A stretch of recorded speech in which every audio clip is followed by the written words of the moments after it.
ఇన్ని రోజులు కోనసీమలో సైక్లింగ్ చేయక ఇలాంటి సన్ రైజులు చాలా మిస్ అయ్యా. చాలా రోజుల తర్వాత వెళ్ళినందుకేనేమో సైకిల్ టైర్.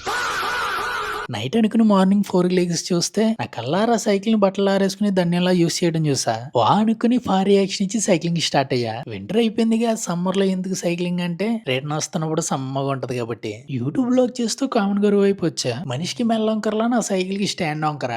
ఈ చెట్టు కోనసీమలో కొత్తగా ఉందని దీర్ఘంగా పరిశీలిస్తుంటే ఎలా అయితేనే తుమ్ముతో భయపెట్టాడు బాబాయ్. నీకు ఆ చెట్టు గురించి తెలిస్తే కామెంట్లే చెప్పు, మేము అందరం తెలుసుకుంటాం. కొన్ని కోనసీమ ఎర్లీ మార్నింగ్ రా ఫ్రేమ్స్ చూడు.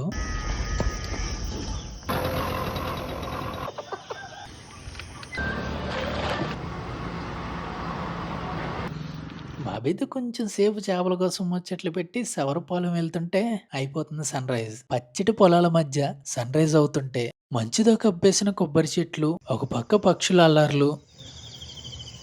పొద్దున్నే మైండ్ రిలాక్స్ అయిపోవడానికి ఇవి సరిపోదా చెప్పండి. కోనసీమలో సైక్లింగ్కి వెళ్ళి ఇలాంటి సన్ రైజర్స్ ఫుల్ బ్లాగ్స్ కూడా చేస్తున్నా. మన ఛానల్ లింక్ బయోలో ఉంటుంది. వెళ్ళి ఒకసారి కొనేసేసండి. Next video తగిలిద్దాం.